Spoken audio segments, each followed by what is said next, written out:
Morning, everybody. Welcome to Brookings. I'm Martin Indyk, the Director of the Foreign Policy Program at Brookings. And we're delighted today to have the honor to host Vali Nasr and his book launch for The Dispensable Nation, American Foreign Policy in Retreat. Vali Nasr has written a scorcher of a book with amazing and fascinating insights into the workings of the Obama administration when it came to perhaps the most important foreign policy issue of the first term of the Obama administration. That is what is referred to in bureaucratese as the AFPAC issue for Afghanistan and Pakistan. Vali Nasr had an inside view of policymaking on that issue and the broader issues of foreign policy towards South Asia and the greater Middle East. As the senior advisor to U.S. Special Representative for Afghanistan and Pakistan, the late Ambassador Richard Holbrooke. He held that position from early on in the administration in 2009 through 2011, leaving there soon after Richard Holbrooke's sad passing. And that is at the core of this book that he's going to speak to us about today. But this book goes beyond that. It is a critique of broader foreign policy approach of President Obama, and it has some important things to say about the United States' involvement in the greater Middle East. So I'm very happy to have the opportunity to host this conversation with Vali Nasr today. He is currently the Dean of the Johns Hopkins University Paul H. Nitze School of Advanced International Studies, just across the way there, a contributor to Bloomberg View. He wrote this book while he was, or a good part of this book, while he was a senior fellow here in the foreign policy program at Brookings after he left the government. And now that he is the dean of Johns Hopkins SAIS, we're proud to have him as a non-resident senior fellow here at Brookings. He is the author of a number of other important books, particularly the bestseller, The Shia Revival, How Conflicts Within Islam Will Shape the Future.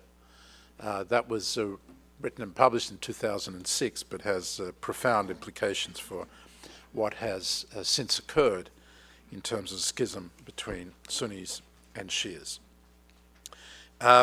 To join me in conducting the conversation and responding to Vali's presentation, I'm very happy to have my colleague Bob Kagan with us today. He is a senior fellow in the Center for the US and Europe at Brookings. He is a member of the Secretary of State's Foreign Affairs Policy Board and co-chairman of the Bipartisan Working Group on Egypt. He served in the State Department from 1984 to 1988 as a member of the policy planning staff and worked directly for George Shultz when he was Secretary of State, also as Deputy for Policy in the Bureau of Inter-American Affairs. Bob is probably known to you all for his profound work on American foreign policy, the dispensable nation. American foreign, that's not your profound word. Dangerous nation. He wrote Dispensable Nation. You wrote Dangerous Nation. Between the two of you, we may as well just pack up and go home. You wrote Dangerous Nation. About American foreign policy. It's the first of a two-volume work, and we're looking forward to the second volume of this comprehensive assessment of American foreign policy. He also is the author of The World America Made, a shorter volume but no less impactful that became a New York Times bestseller a couple of years ago. So, without further ado, Vali, the podium is yours. Welcome and congratulations for a great book. Thank you, Martin, for that introduction. And it's good to be here with Bob. It's good to be here back at Brookings. And good morning. I thought about writing this book after I came out of government and reflected on what were some of the lessons I saw up front about our decision-making in foreign policy, and what it might say about where we're heading and what is the perception of our foreign policy internationally.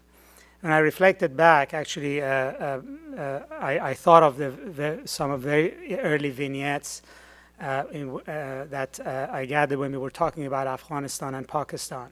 And very early on, it was in September of 2009, when the administration was beginning its strategic review for Afghanistan and Pakistan. And at that point, Afghanistan and Pakistan was a very frontal, important issue for the administration. The president had, during the campaign, looked at Afghanistan as the right war, as the war of necessity, and a war that we would end in the proper way, protecting American security and bringing some kind of stability and order to Afghanistan. So how we would do that was a big topic, and at the Office of Special Representative for Afghanistan and Pakistan, SRAP, where Ambassador Holbrooke was appointed, if you would, as the AFPAC czar, we actually took that fairly seriously, that this was a real effort to come up with a new strategy for ending the war. It was quite evident that even before we got into the strategic review, that we were going to go down the path of putting many more troops on the ground and pursue the idea that we would defeat the Taliban, that the path out of Afghanistan would be a military victory over the Taliban and reversing their trend. So in September 2009, during the United Nations General Assembly meeting in New York, Holbrooke's mandate was basically to shop around this idea with friends, allies, regional powers, to go to meeting after meeting and tell them that, A, we were committed to Afghanistan in the long run, we were committed to South Asia and the Middle East, we would see the war to its end, and we had a plan. And the plan was to defeat the Taliban and stand up a democratic, viable state and economy in Afghanistan. And really the subtext was, we know what we do and trust in our strategy. And I remember going with them from meeting to meeting, and what we got was not sort of a sense of great, at last there's an American strategy, there's a path forward, but rather incredulous disbelief. Nobody was really buying this storyline. Nobody believed we had the commitment, and nobody believed the strategy would work. And I remember one Arab foreign minister sort of lost his patience with the message and said to Holbrooke in a very actually friendly tone that, look, this won't work. Why don't you just pay the warlords to take care of Al-Qaeda and then go home? I said, I figure it's going to cost you $20 billion, which is a lot cheaper than what you're advocating. And those people know how to take care of this problem. And if you try to do what you're saying you're going to do, you're going to fail. And when you fail, it's bad for you and it's bad for us. And that was not what Holbrooke was hoping to hear. And he tried his best effort to push back. But then we went to another meeting with another Arab foreign minister who basically said the same thing, that why don't you just pay the local power brokers and warlords to take care of the security problem. They know how to do it, and stop this idea of surging in Afghanistan and just go home. Except he had a much lower price tag.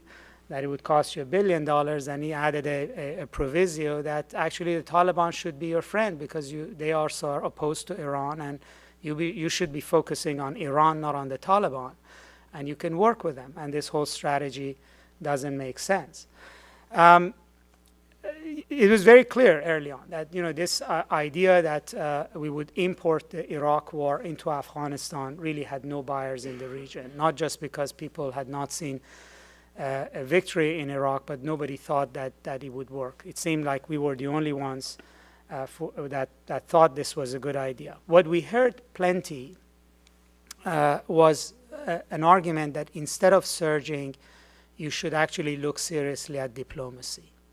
Whether it was Saudis, Qataris, UAE, Karzai himself, Pakistanis, Norwegians, Germans, British, you could look at any country you spoke to would tell you that there is a path to diplomacy and you should explore it, that this war cannot end on the battlefield with an American surge, but that you have to find a political settlement.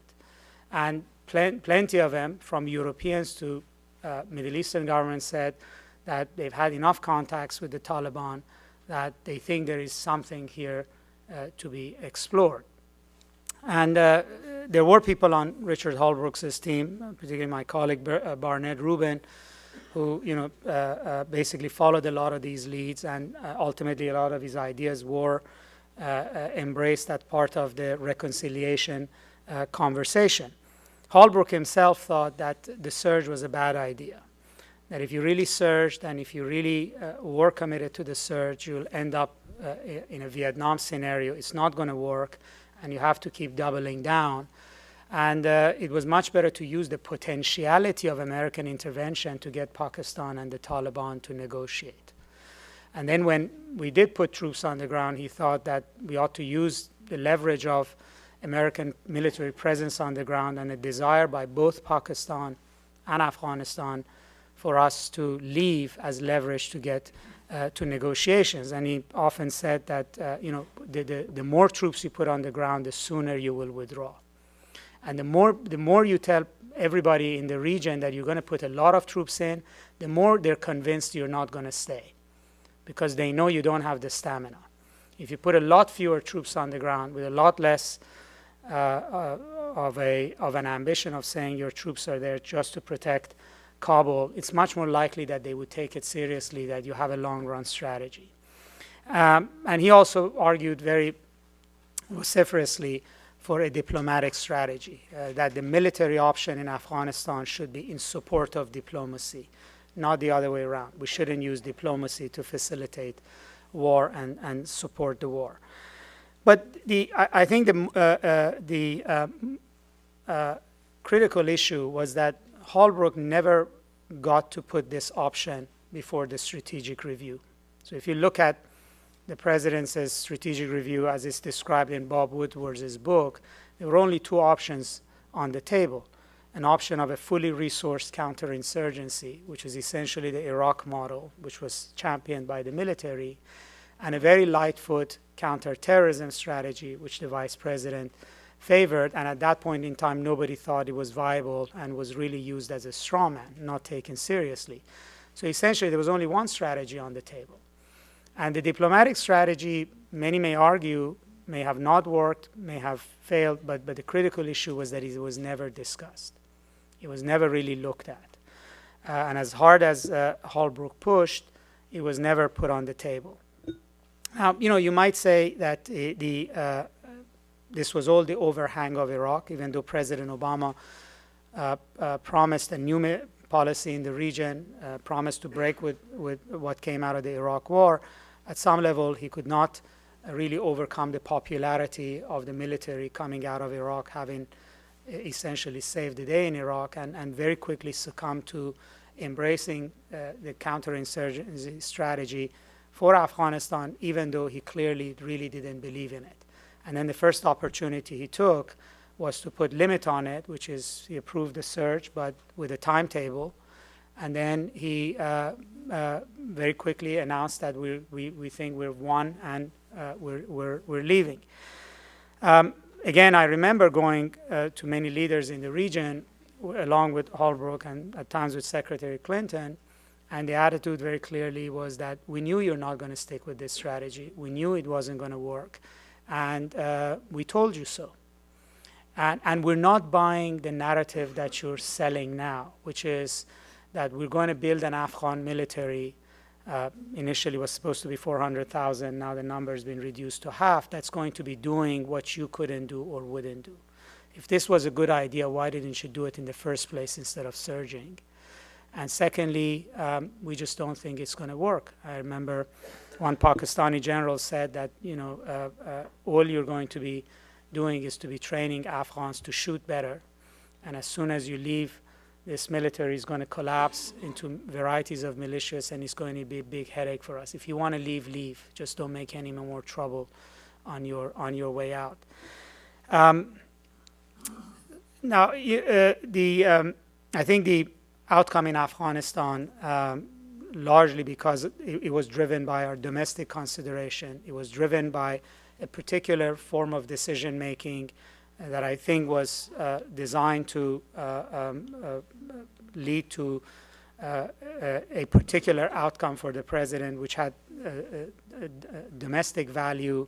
A young democratic president might be seen as weak if he disagreed with the military on the surge. And then, it played to the domestic public opinion, which was tired of the Afghanistan war.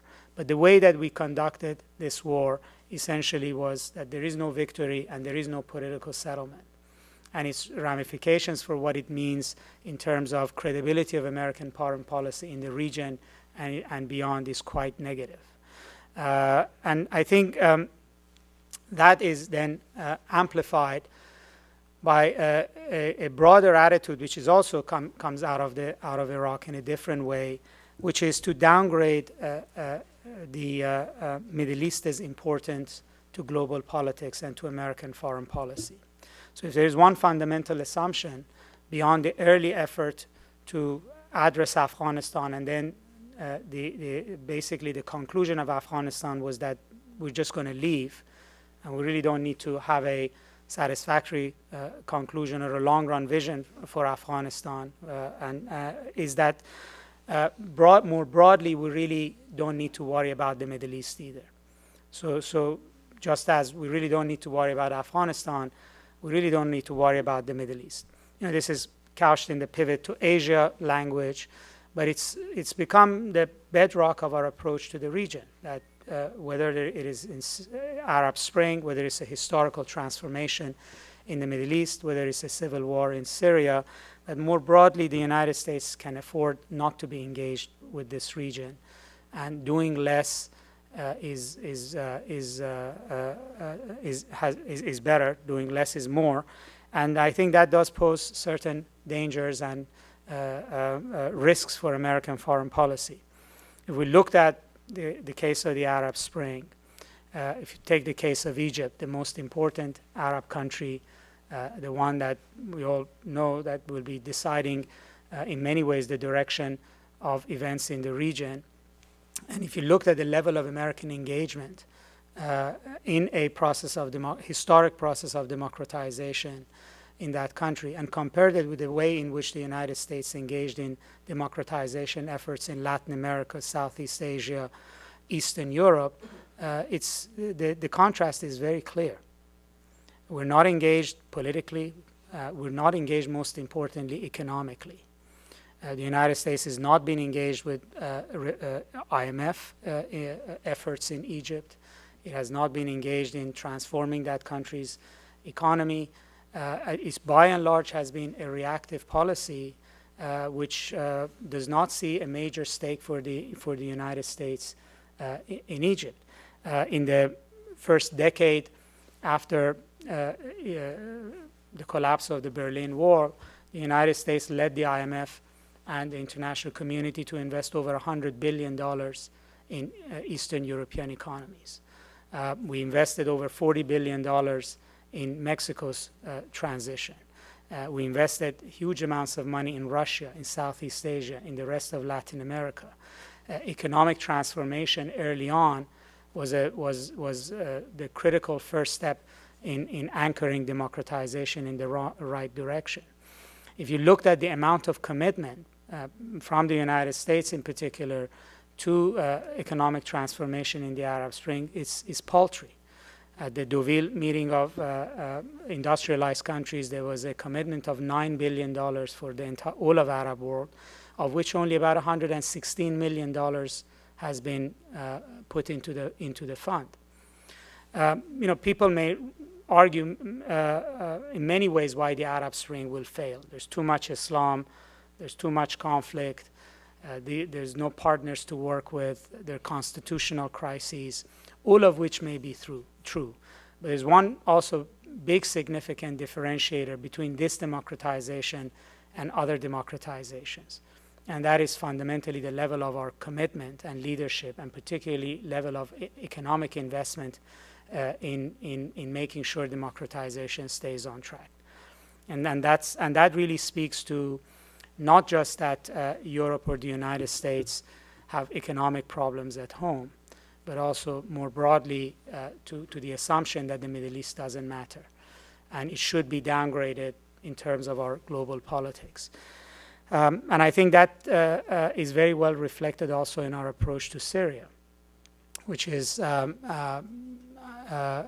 again, is premised on, as the president told the New Republic, on the idea that there's no difference between Syria and the Congo. It's as important or unimportant, depending on what your view is. And that is a very big assumption. So we get lost in sort of the debates about, can we do X in Syria, or can we do Y, or whether this works or whether that works. But the far bigger issue really for American foreign policy is the assumption that Syria and the Middle East don't matter to American foreign policy, don't matter to global order, that we really can afford a hands-off approach with this region, and we can basically ignore it. Anyways, why don't I stop here and be very happy to Thank you. continue the conversation. Just wait a minute. We're going to get microphones put on here.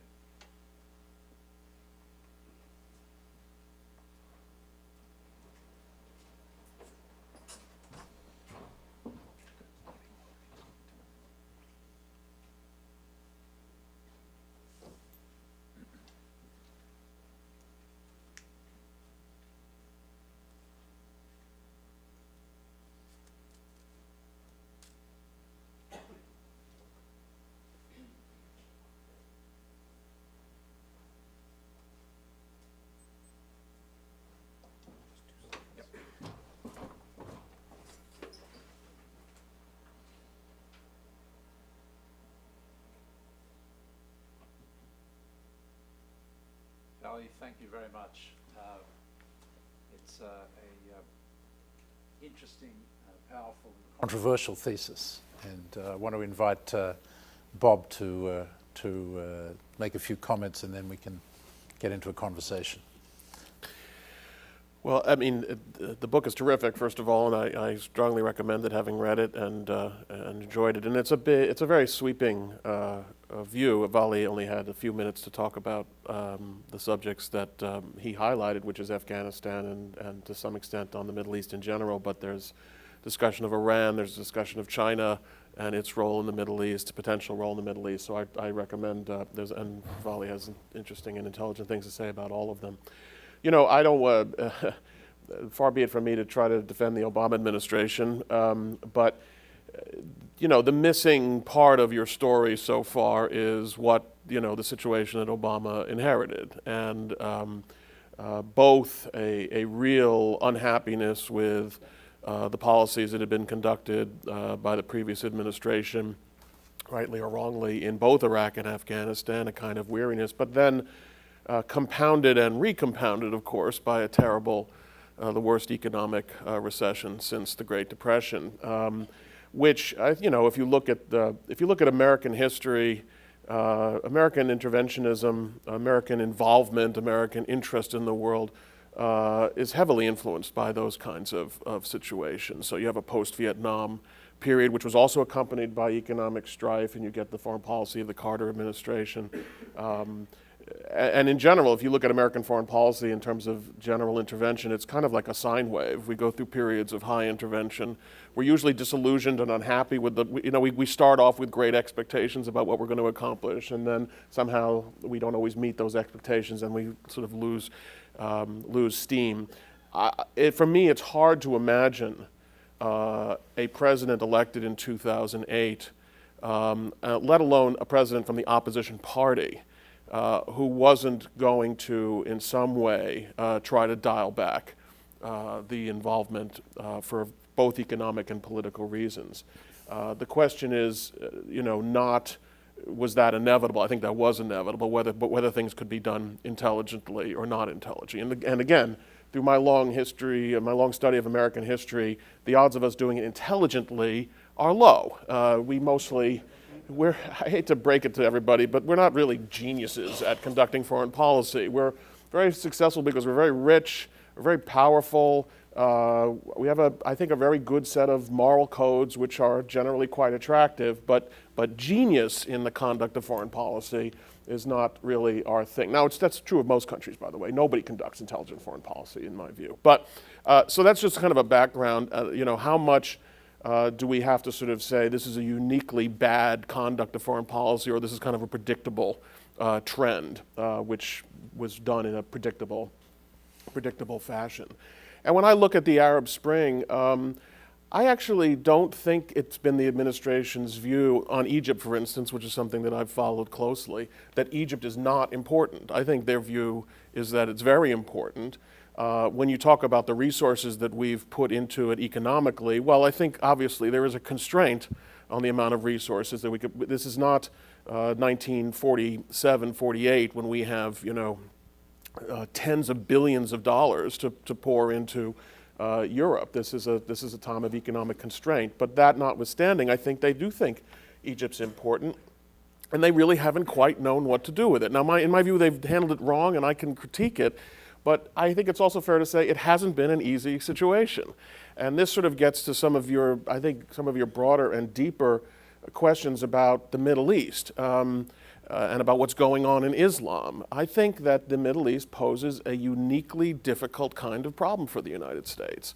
I think that the clash of, I won't call it civilizations, but certainly there is more going on here than sort of basic, strategic and economic issues. And it's been very hard for the United States to know exactly. Once we moved away from just supporting whatever strongman had to be supported at any given moment, once we started dealing with a popular movement in a part of the world where we never dealt with popular movements, I think we are still finding our way.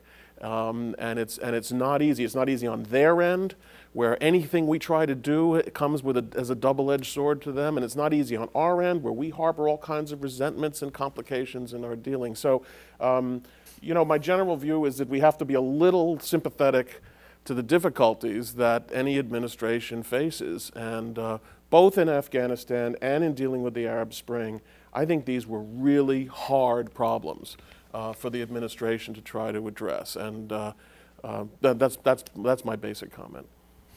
Want to respond? No, it's very good points.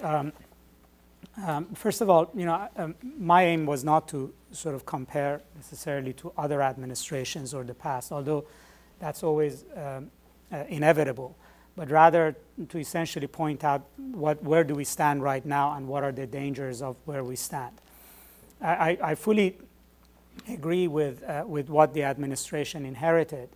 But unfortunately, you don't have the luxury of saying you can hit a pause button on foreign policy because we have domestic issues or because there is a fatigue. In fact, I think it's required of the presidency or American leadership to actually push back against sentiments domestic sentiments, and it's up to them to really argue why particular activities matter. For instance, if you took Syria today, maybe most Americans don't realize why should Syria matter to us, why it's not Congo.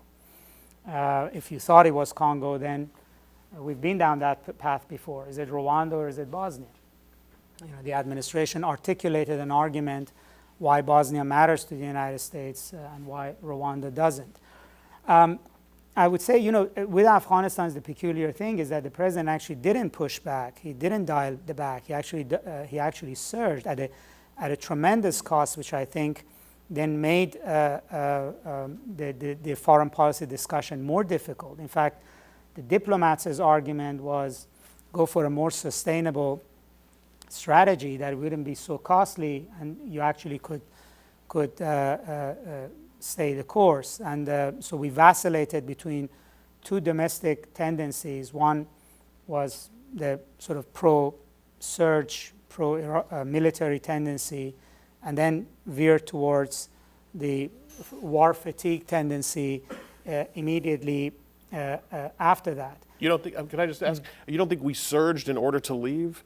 I mean, in Vietnam, I think Nixon, it took longer, it was drawn out more, and it was also the war against communism, so it was a bigger deal for him to pull out. But he surged in order to leave, ultimately. Yes, he surged in order to leave, but even then, his generals were telling him that the surge is a 15-year deal. Yeah. So if you're biting into this strategy, you have to be committed long run. I think, the very first people who were quite shocked by his deadline were the very architects of fully resourced counterinsurgency. And, as you know, they kept kicking and screaming to have a more slow and shallow withdrawal rather than a steep and deep withdrawal. So yeah, I think it would have been better for us not to have overcommitted in Afghanistan and had maintained many more options. And in reality, when it comes to the Arab Spring, I mean, 2 months of the cost of war in Afghanistan would be transformative in Egypt. It's not that we were always bankrupt, it's where we spend our money. I actually completely agree with you that the Middle East is extremely difficult and complicated. But I think not being engaged with it doesn't make that complication go away. And we cannot fix many things in the Middle East. We cannot fix the constitutional struggle. But economic issues were among the things that we could have had even a remote influence on. Between 2011 and today, there are 1 million more Egyptians that are unemployed. And that's the most probably significant statistic about that country and the direction it's going. Now, with IMF engagements and the package that is on the table, it's always a matter of global engagement. So, United States has not always put all the money on the table. It has played the role of a convening power. The IMF went to Egypt 2 weeks ago for a negotiations over a $5.8 billion deal. Before the IMF could conclude the deal, Qatar and Libya gave Egypt $5 billion, which pretty much killed the IMF deal for now, and economic reform. So the question people ask is, where was the United States in this? It's not a matter of its own money. Did anybody call Qatar and Libya and say that you should coordinate with the IMF or that or put together a bigger package around the world that would provide Egypt with a greater incentive on top of the IMF package? And then, beyond just sort of the symbolism, when you go to the Middle East, the message they're getting, even from American officials that visit, is that we're washing our hands off this region. We're leaving. The meaning of the word pivot to Asia essentially is understood that we're pivoting away from the Middle East. It's a sort of a binary choice. Now,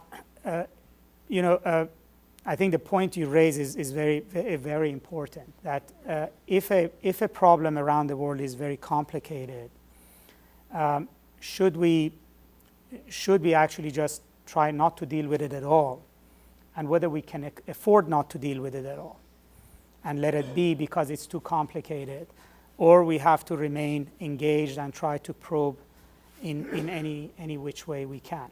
And I take your point. It may not be a very straightforward answer, but my purpose is really for us to really debate this rather than sleepwalk into a narrative that is largely internal to this city and is internal to us, and it's not really credible or accepted outside, and does run certain risks. There is risk to actions, but there's also a great risk to inaction, which we really have to consider. Let's focus in. We'll come back to the great game in the Middle East in a moment, but I want to focus in a little on, because you had a ringside seat in the policy debate, and essentially what you were arguing and what Richard Holbrooke was arguing was you needed to use force, but to use force to back your diplomacy. And you said basically that option was never really considered. And that kind of rang a bell with me, because I can remember making the same argument in the Clinton administration when we were trying to deal with Saddam Hussein and trying to put forward a strategy of diplomacy backed by the threat or use of force. And it was totally rejected at that time because of kind of Vietnam syndrome. We tried that in Vietnam. We tried to bomb them to the negotiating table. You know, it didn't work, and therefore we're not going to go that way. It was kind of purposeful abandonment of what appeared from a diplomat's point of view a logical and rational strategy. To what extent, Vali, did you see that playing out? That is to say, just an unwillingness to consider the notion that you could use force to back your diplomacy. We know the military don't like to be used in that way, but what did you see in terms of the White House's attitude towards that argument? Well, you're correct. I mean, Holbrooke's point of reference was really the Balkans, where he thought that the military basically were his wingmen, were there to get Milosevic's attention and make him realize he can win and he needs to negotiate. And that's the way he thought Afghanistan ought to be played, largely because literally everybody said there is a diplomatic path other than the United States.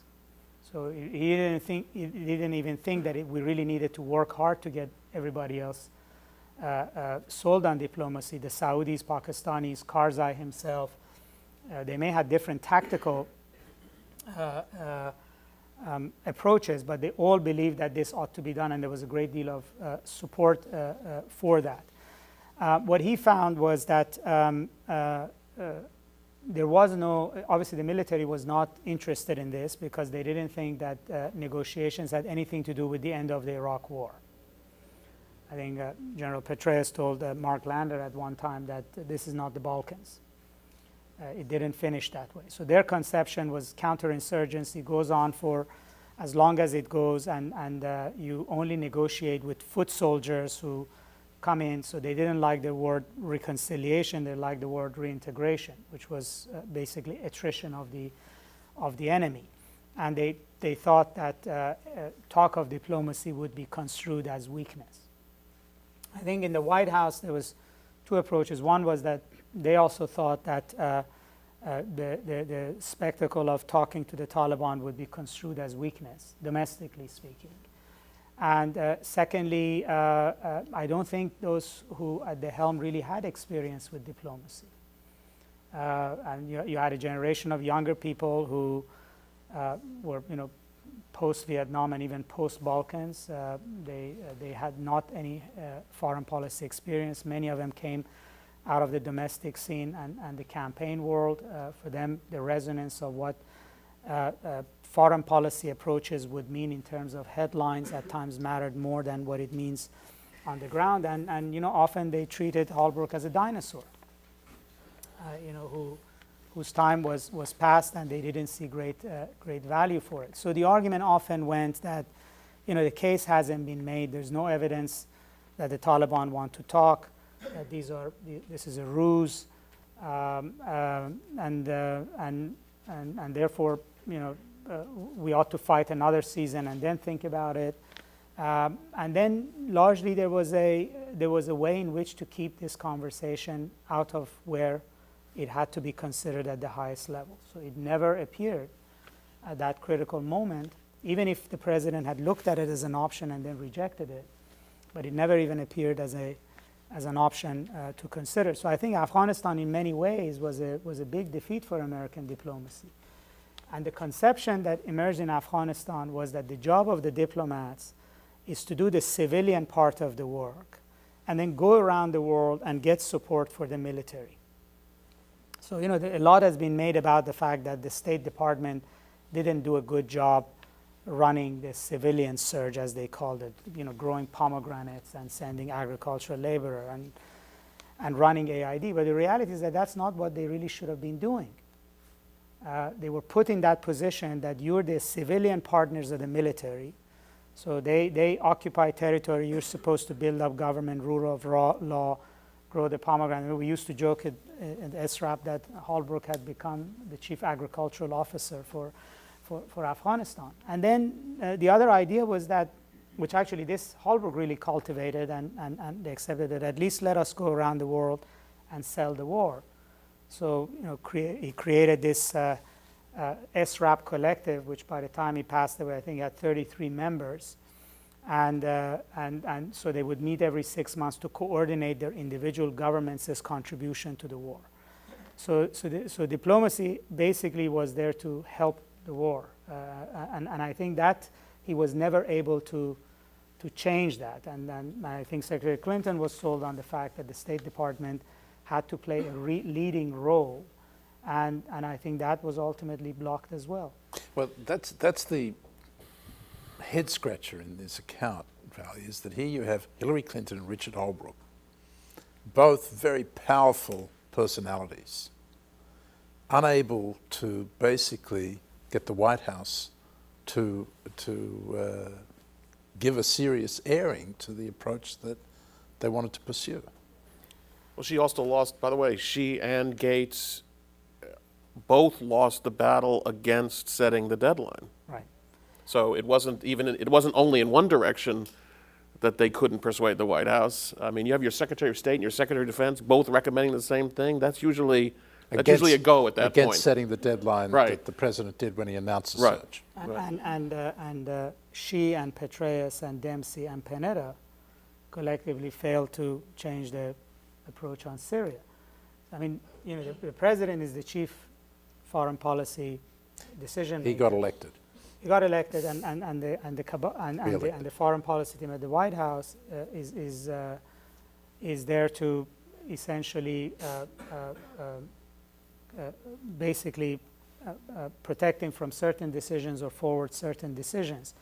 And in that sense, I mean, Holbrooke always used to say that this is a different NSC from the ones I worked on. Its job is taking its job from filtering and providing the president with options a level further to actually making policy, and then looking at the various institutions of government as basically having the role of implementer of the policy. I mean, the reason Holbrooke had so much difficulty because he hadn't read the memo, refused to read the memo. He constantly tried to make policy rather than implement it.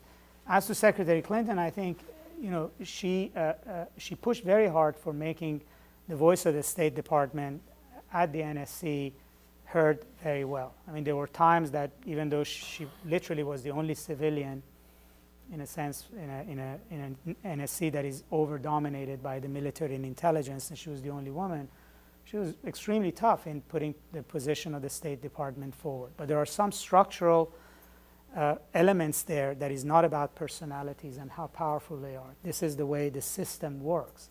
So she was extremely effective within the system, but she's not in a position to create the system or change the system. One other question about this that ties in with what you're saying is that the president on his second day in office appointed Richard Holbrooke and George Mitchell at the same time as his special envoys, one for Afghanistan, Pakistan, and one for the Israeli-Palestinian peace effort that he wanted to make a priority. And yet, one gets the sense that in both cases, he didn't use them. And so just in the case of Holbrooke, why was that? He was his special envoy. He didn't take him on trips, as you explain in the book. He didn't signal that Holbrooke was his man and in that way empower him. And how much of this was personality? Was it a personality Well, issue? if it was personality, he should have never appointed him. If he didn't want him, he should have fired him. I think, and a lot of people who reviewed my book or others have said, oh, it was Holbrooke's own fight because he wouldn't get along with the ambassador, or he had a fight with Karzai. But Petraeus had a fight with Karzai. Biden walked out of a dinner with Karzai, but Karzai wouldn't dare pick a fight with him because there was no indication given that either Petraeus or Biden are fair game. Whereas every indication was given to Karzai that Holbrooke's boss doesn't have his back.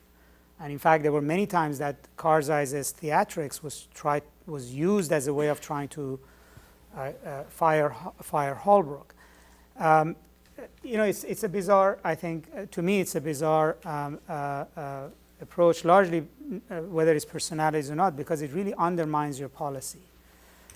With both Pakistanis and Afghans, the signal very early on was given that basically you can go around Holbrooke, either directly to the military or directly to the White House.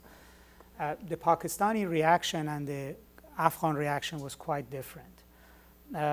Karzai really held Holbrooke responsible for taking the election seriously, for actually pushing him on varieties of things. And often he used beating on Holbrooke because he couldn't beat on anybody else. It was his way of signaling his displeasure with the administration. The Pakistanis, on the other hand, actually understood that Holbrooke had limited access to the policy making, but they also understood that he actually was a rainmaker. He did deliver on many things. So when there was a flood that covered 30% of Pakistan, if it wasn't for Holbrooke, the amount of US aid that went there would not have happened. They knew that he got on the phone personally with Admiral Mullen to get more helicopters to be taken from Waziristan to the flood areas, or with internally displaced persons over Swat, or varieties of things that when he made a promise, he actually really did push and advocate and get things done. So, but they also understood that there is this game going in Washington, that the president's special envoy does not have his backing, does not have access to him, does not meet with the president. So if Karzai is in a meeting in Lisbon with the president or in the White House, often Ambassador Eikenberry would be there, but not Holbrooke. So we sort of took our dirty laundry of whatever it is, which was the reason, and displayed it in the middle of the most important foreign policy issue, without any care as to what would it do to our policy.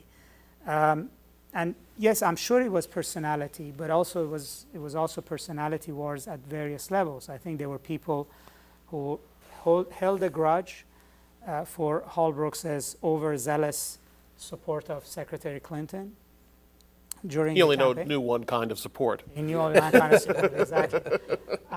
There were those who basically, I think there were petty jealousies or angers from other periods. They thought that if you let Holbrooke put his toe in, he's going to put his foot in, and then he's going to get in, and you got to slam the door the minute you see him, regardless. So the answer to everything he said was basically no, and when they were convinced, they took it away from him, and they said, thank you very much.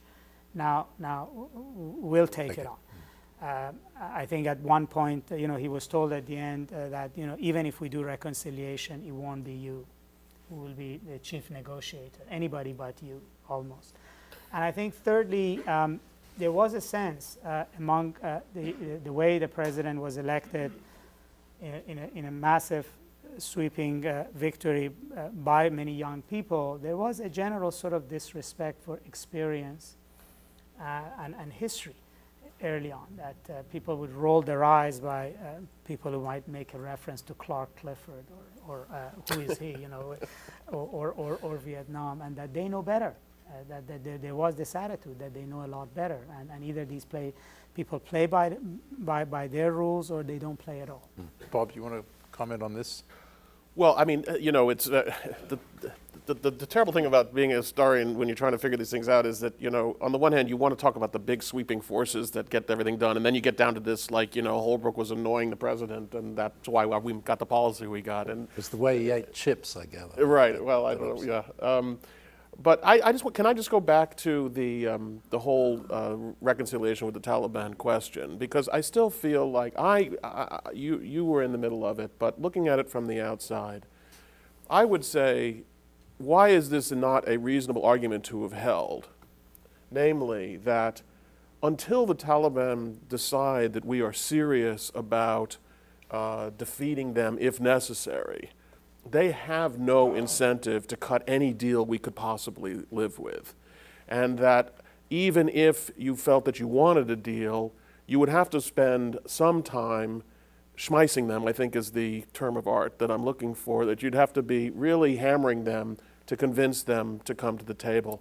And I think since you are probably not mistaken in thinking that probably nothing we could have done would have convinced them that we were going to stay in Afghanistan long enough and that if they didn't wait us out, they could get whatever they wanted. But even if that's true, under those circumstances, how do you convince them to make a reasonable deal? I guess I'd love to hear your answer to that. Actually, it's a very good point, and actually that's the kind of a discussion that we should have had at the highest levels around the Situation Room. But I would say, first of all, yes, you had to beat them. The military part had to support diplomacy, but you had to come up with how are you going to beat them in a sustained way that is credible to them, and you can do it. So maybe fully resourced coin with a 15-year, success, window was not the really best way of beating them. So it might have required a different kind of military strategy. Might have required maybe holding large parts of the country, and then basically telling them you're not going anywhere. But the other piece of this, the way Holbrooke thought about it, was that your audience is not just the Taliban.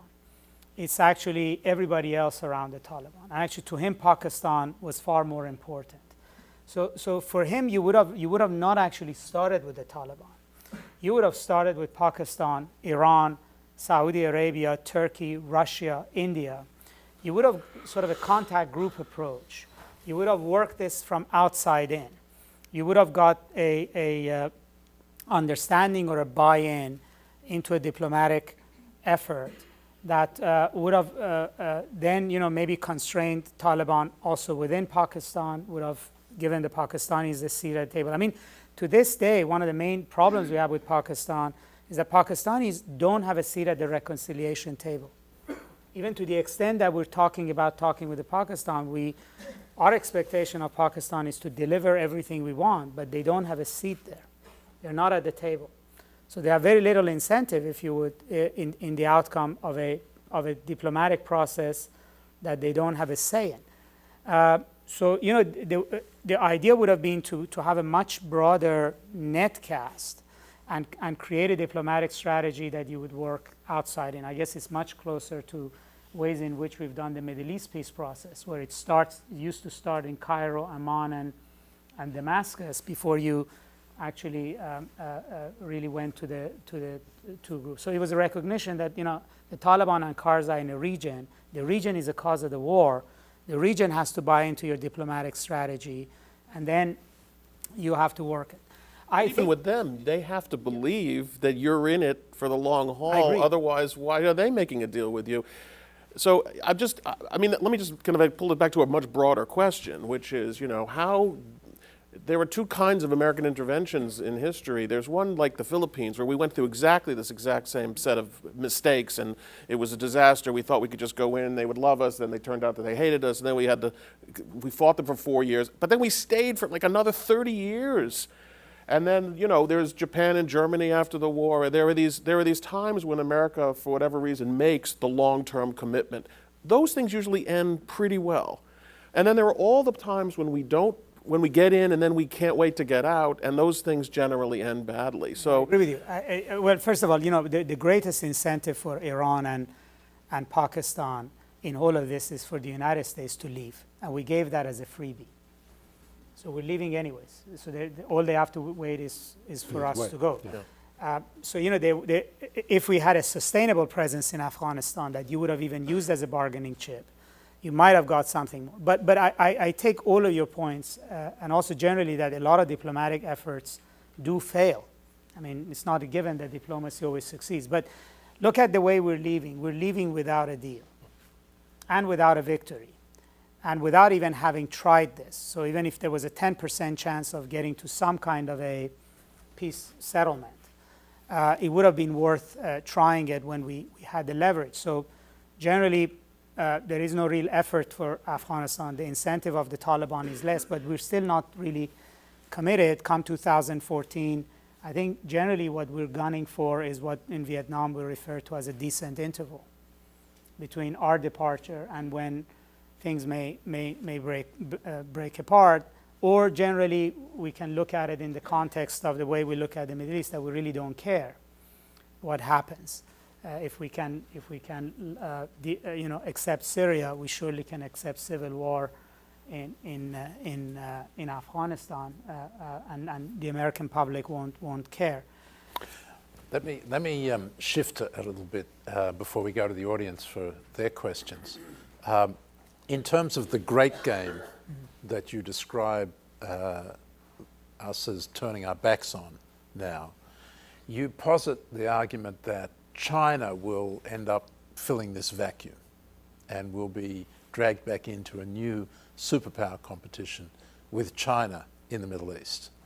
I thought that was puzzling when I read it, because my sense from several conversations with the Chinese is that they see this place as just a swamp, that they would much rather that we took care of it, but and they could free ride.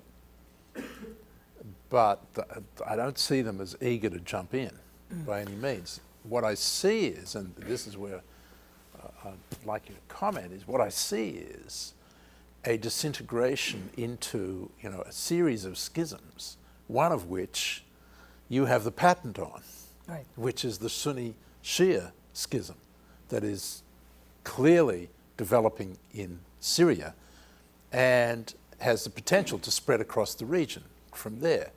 And so rather than a new great power competition there, aren't we really going to see just a kind of descent into chaos, which will in the end create this kind of Al-Qaeda resurgence that Right. we're seeing now in Syria? And that's what we have to be Right. worried about. Well, my sense is not that the Chinese are gunning to replace us, but for the Chinese, the Middle East is a rising strategic concern. For some of it is reasons that are inevitable and unavoidable to them. They need the energy, and the energy comes from Central Asia, it comes from the Persian Gulf, and also the routes to avoid the Straits of Malacca, which, given now the much more emphasis we're putting on South China Sea, and all of it involves the Middle East. So if you look at the patterns of their investment in pipelines, port building, railway building, sovereign fund investment, so it's all directed at building infrastructure to get commodities and minerals and oil and gas out of the Middle East into China, and also to some extent market development. The Chinese have not been as squeamish as we have been in chaotic places. They are heavily invested in the consumer market in Pakistan, for instance, as are all other Asian countries too. So they calculate the country is a chaos. There's no electricity. There's a lot of terrorism, but there's still a 30 million healthy middle class market that you can sell plenty of things to. The same then can be said about other places in the Middle East, and they're looking. And the other issue for them is geostrategic, which is the belt around them from Central Asia to Pakistan matters to the stability of Western China. And as more and more of the population in industrial centers are moving west, that's becoming more critical. So what the Chinese, the Pakistanis, and the Iranians and the Russians all have in common in terms of strategic view is no United States on your borders. The Chinese also think that it's much better for the U.S. not to be in Afghanistan, not to be in Pakistan, and not to be in Kyrgyzstan, because ultimately it will infuse China with a separatist democratic bug. Now, it's not that the Chinese are egging to come in, but the point is that I'm making is that it's a mistake to think that the great game with China, which is actually the way the administration is seeing this happening, is going to only happen in the Asia Pacific. So our conception of Asia is skewed, thinking that it's only there, whereas the Chinese are looking at a bigger playing field, which is Africa, Middle East, and for them, the Middle East has strategic value. For instance, if your objective is global containment of China, does it make sense for you not to have a footprint in Afghanistan and particularly in Pakistan, or to be giving the message to Persian Gulf monarchies that we're out of here, you're on your own?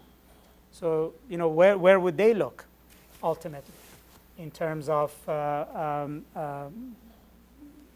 investing their future on? So I agree. I don't think the Chinese are eager to get in the middle of the Arab-Israeli issue or into the middle of the sectarian war. And if really the Middle East explodes in a big way, I'm sure they will recalibrate the degree of interest they have.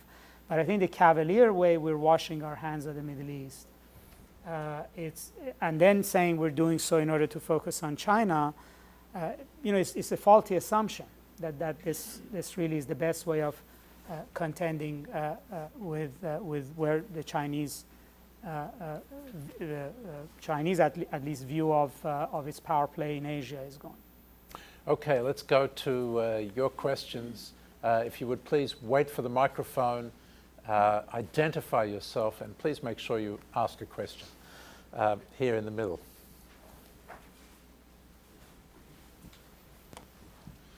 Thank you very much. Keith Martin was a member of Parliament in Canada for 6 terms, and I'm with the Consortium of Universities for Global Health. Dr. Nasr and Dr. Kagan, thank you for your excellent presentations. If there's a huge opportunity cost for inaction, and DoD recognizes the need to use non-military options to deal with these challenges, whether it's the Middle East, the Sahel, India, Afghanistan, Pakistan, what in your view would it take for them to be able to leverage existing limited resources to use a combination of trade, economics, diplomacy, and development to be able to address these challenges? And if state is a handmaiden to DoD, what will it take to change that relationship? Thank you. Well, I think it's going to be difficult to change that relationship, but it really requires a restructuring the way we look at these conflicts and we look at our engagement in the world. I think, by and large, if you were in the Middle East and South Asia, you would say the principal way the United States is engaging the region is through drones and counterinsurgency. And it's no longer even a military-led foreign policy, but there it's largely led by the intelligence agency. So, Come back to the 50s. Come back to the 50s, exactly. So that requires a much more fundamental shift in looking at all of the sort of elements of American power. On Syria, which is sort of the topic du jour, I think that the argument is put too much debate even in the media is an all or nothing. We're either going to have boots on the ground or we're going to do nothing. Whereas, over the past 2 years, there are many things the United States could have and should have done. I mean, for instance, support just for the humanitarian crisis in the region, which is one way of that Syria is, beyond just a sectarian issue, is destabilizing the neighborhood. So, the State Department calculates that by end of 2013, there'd be 3 million Syrian refugees, 1 million in Turkey, 1 million in Lebanon, 1 million in Jordan. Can Jordan really survive that? That doesn't require boots on the ground. That actually might require helping Jordan financially, and not from all out of American taxpayer money, but really using America's convening power to get the international community to address at least this aspect of the conflict. Can we do more on diplomacy? Of course. I think we've been hiding behind the Russian veto. There's a lot more the U.S. can do in organizing the opposition, in getting the countries in the region, Europeans, Others organized around what might be now that Secretary Kerry is actually approaching this issue of trying to find out what might be the elements of a discussion towards transitional government. I mean, again, if you look at the discussion on Syria, it's too military focused, even in the press. We're not really asking hard questions about what can we do diplomatically, economically, in order to manage this crisis and contain it at least, rather than going back to the scenario that this either we're going to be back to Iraq or we don't do anything. Over here. Oh, sorry. Did you want to? Getting back to your earlier point about the pivot, which I completely agree with you about. My question is, have we actually pivoted?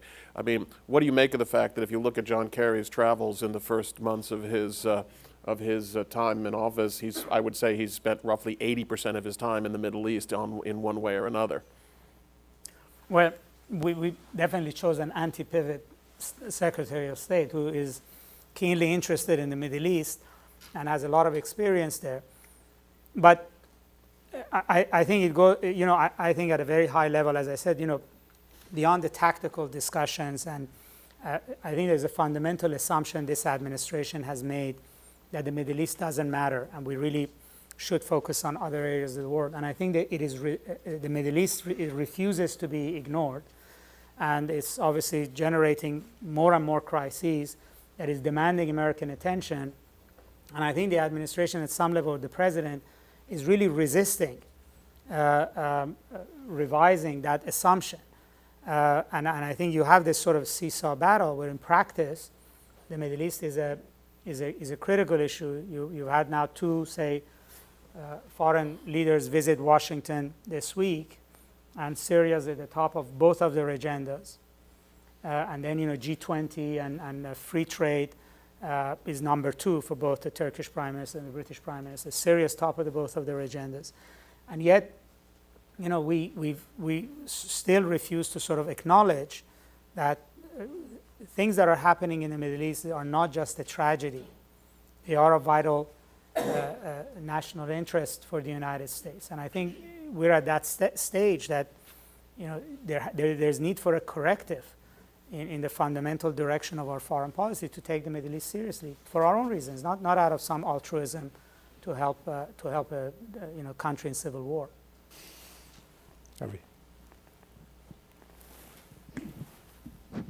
Peter Shutley, a retired State Department in Brookings. And I wonder if, Vali, you could dive a little deeper into the workings of the NSC. And what I'm specifically interested in, at the beginning, when a major review gets started, if a key cabinet secretary, Hillary Clinton, wants an option to be one of the main options, peace negotiations, I don't understand how such an option could not be worked through or considered for a long time, unless the word comes from the very high, from the president, I don't want that option. I can't picture a lower level staffer, maybe even General Jones or Donnellan, saying, no, we're not going to consider a key option favored by one of the key players. So can you explain that a little more, how it is that a key option pursued, favored by a key player, just wasn't considered? Well, I can only speak from what I saw and also a lot of conversations I had with Holbrooke. The options were ultimately decided by the NSC as to what would be essentially the president would consider, and then all the questions and sub-questions and repeated questions that went on for 2-3 months, and the president spent 25-30 hours were around those key options. So diplomacy was very early on shut down as an option, and I think the way Holbrooke would often say is that it's very clear that the president doesn't like his options. That's why he keeps asking questions, and he doesn't like these options. But the key point was that he wasn't asking for other options. So in a way, he was trying to wiggle his way out of a fully resourced counterinsurgency, but in the end, he gave it to them. But he spent 2 months agonizing over whether or not to do it. And then as a way out, he put a deadline on it. That was his sort of proviso. But at no point did he say, based on at least my understanding from Holbrooke, that I don't like any of these options. And also it didn't help that he wouldn't meet with Holbrooke. That you know, I think the entire time I worked with Holbrooke until he died, he was never given a one-on-one meeting with the president. So yes, he was at the NSC meeting, but you know, he was, and exactly the idea was that if you let him in the room with the president, he may convince the president on diplomacy. It's an interesting parallel with Syria today. The president is unhappy with the options that he's being presented with there. Right. He doesn't see what he fondly refers to as a theory of the case that would leave the United States in a better position than by not intervening. So, so they go around trying to find more options. But a lot of this, but they don't. So many foreign policy problems are like that. I mean, you don't have the wonderful option versus the terrible option. But what the difference is always, are you I mean, to me, it's a matter of, are you generally leaning forward, looking to solve a problem, or are you generally trying to stay back from it? If you're trying to stay back from a problem, the fact that all the options are terrible is a very good way to do. If you really need to win, I mean, all our options were terrible in 1941. All our options were terrible, but we had no choice, so you fight your way through. And I think on the question of Syria, if the desire was to say, we need to get to this outcome, well, you would try this, you'd try that, you'd keep going. But you can always, and I know that the National Security Advisor does this, he says, well, if we take this step, then step 37 is this, and you know, so you can always talk yourself out of it if you don't really want to do do it. Which then underscores Vali's broader point. Which is that they don't really want to do it. They want to pivot away from the Middle East, that the president actually sees, when he looks at Syria, he sees Iraq. And he's ending wars in the Middle East, not starting new ones. That's right. Let's go down the back there to Doyle. Thank you. Doyle McManus from the Los Angeles Times. Two questions on AFPAC, one backward, one forward. The backward question is on the diplomatic option. Where was Secretary Clinton? Because she ended up, of course, endorsing the military option at the end. Did Holbrooke pitch her on this and get her support or not? And then looking forward, one of many of the admirable qualities of Dick Holbrooke was that he was relentless. He never stopped generating new options for new situations. If Holbrooke were with us today, looking at an Afghanistan going into elections, an American withdrawal, a new government in Pakistan, what options would he be proposing now?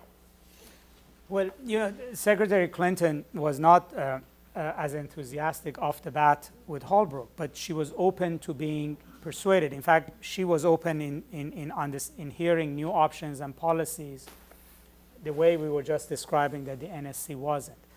So Holbrooke argued with her vociferously, showed her evidence, gave her a sense that this is a possibility, and she thought that, you know, we should explore this. She didn't say, you know, I think this is going to work. I even describe in the book that, you know, Holbrooke argued with her very aggressively that we should engage Iran and Afghanistan. He even followed her into the bathroom. He wouldn't follow the bathroom, and I remember she basically said the United States is big enough to walk and chew gum. You can be tough on them on nuclear issue, but you know, if there is a way to get Iran to cooperate on varieties of things or not join hands with the Taliban, or then we ought to pursue it. So, you know, she was open to this. So I wouldn't say that she started by gunning for diplomacy, but Holbrooke basically was able to have her ear persuade her that this is an option we should look at. And, you know, varieties of places you heard her as the person who advocated reconciliation, laid down conditions for the Taliban to come into the talks.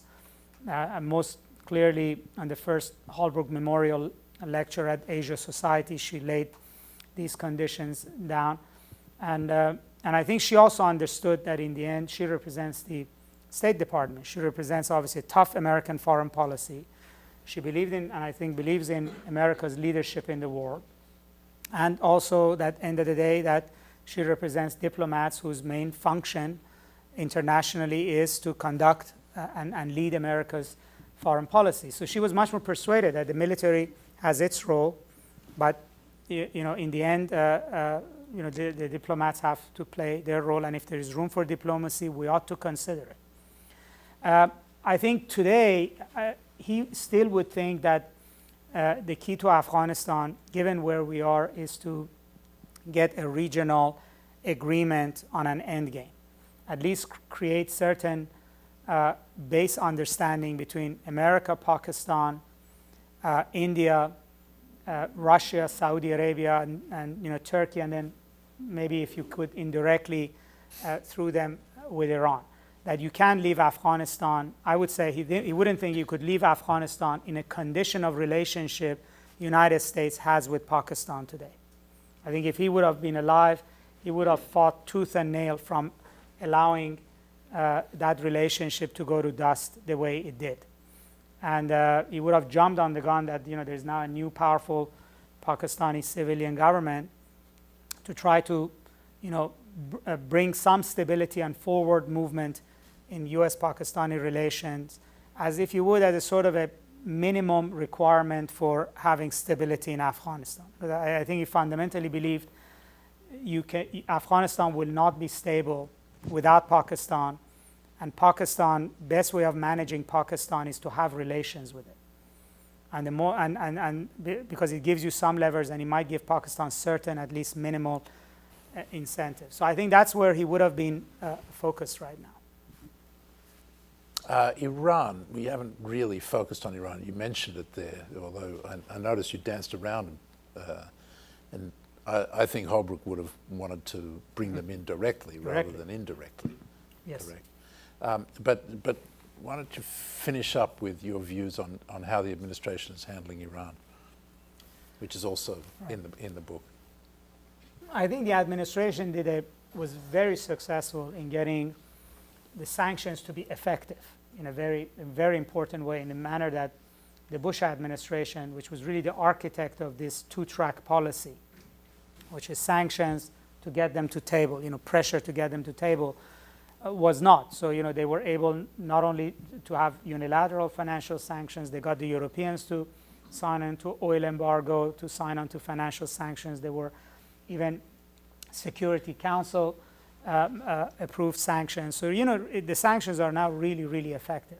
I think where they ultimately ended up adopting the Bush administration strategy, I don't think they really came up with a viable, real diplomatic strategy. So if the Iranians come to the table as they did, then, and given that Iranians are very difficult, chances of success are extremely slim. I mean, all of this is given.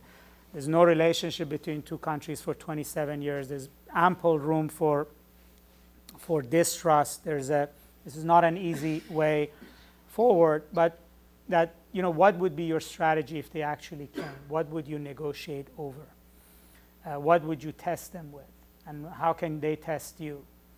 And I think I think the calculation is that the domestic price of really testing anything serious with Iran is quite high, because even in the last two rounds, it's clear that the Iranians are really asking specifically what sanctions are attached to what demand. So, for capping at 5%, if we did that, which sanctions would you lift specifically? And then we can haggle over that timeline and whether that's enough, whether it's too much.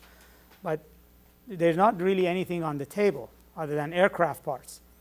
So this promise of taking into consideration Iranian good behavior in the future, but that is even now after Libya is even less of a value add. And I think the P5+1 approach is really at a dead end.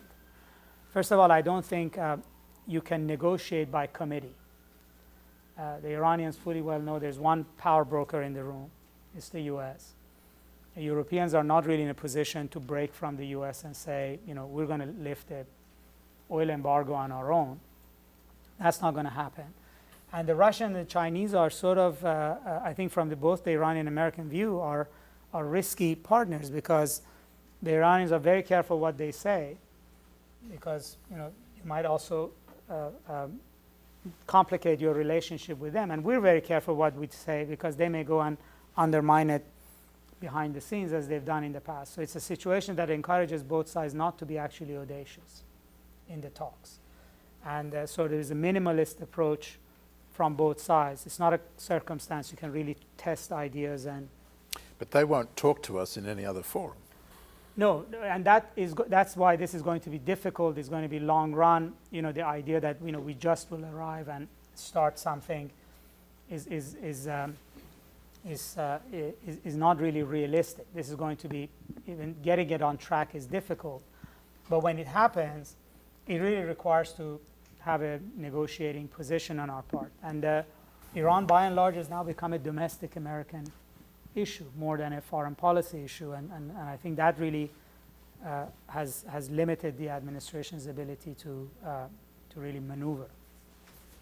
Bob? Well, I think Vali should get the last word here. Thank you. There it is, Dispensable Nation. Buy a copy. It's very compelling reading, and I'm sure that you will be stimulated and provoked by it. Vali, congratulations on another great book. Thank you for inviting me. Thank you.